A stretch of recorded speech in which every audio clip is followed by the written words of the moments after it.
வெளி தோற்றத்துக்கு வெளியே வந்து பேசும்போது ஒரு வயசான கேரக்டராக தெரியும். கேமரா முன்னாடி நிற்கும்போது அந்த மேஜிக் மாறிடும், அப்படியே மாறிடும். ரஜினி அப்படியே சூப்பர் ஸ்டார் ரஜினி அப்படியே மாறிடும். அந்த தொழிலில் வந்து அப்படியே இறங்கி எதே போயிடுவார்.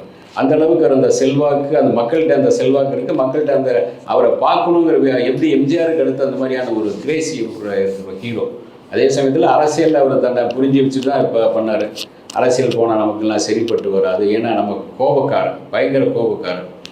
கோபம் வந்துச்சுன்னா அவ்வளோதான், அந்தளவுக்கு இது பண்ண ஆரம்பிச்சார். அதனால் இந்த கோபத்துக்கெல்லாம் அந்த அரசியல் நமக்கு பயன்படாது அப்படின்னா அவர் ஆரம்பத்துலேருந்து நமக்கு அரசியல் வேண்டாம் வேண்டான்னு சொல்லிட்டு வந்து அரசியல் ஒதுக்கிட்டாங்க. இப்போ வயசு சொல்லி அப்புறம் உடல்நிலை சொல்லி ஒதுக்கிட்டார். இப்போ அணில் குஞ்சுங்கள்லாம் வரும்போது அதுக்கும் ஒரு சில நேரங்களில் லெஃப்ட் ரைட் சொல்கிறார். அரசியலுங்கிற சும்மா இல்லை பாட்டு அவருடைய பழைய கிளிப்பிங்ஸ் எல்லாம் எடுத்து போகிறாங்க. பாபா படத்தோட கிளிப்பிங்ஸ்லாம் எடுத்து போட்டு அவரை கடுப்பேற்றுறாங்கிறது வேற. இவர் பண்ணல. அன்னைக்கு அவர் சொன்னதை இன்னைக்கு வந்து அந்த அணில் குஞ்சுகளுக்கு ஒரு கடுப்பேற்றுற மாதிரியான ஒரு விஷயம் வந்திருக்கு.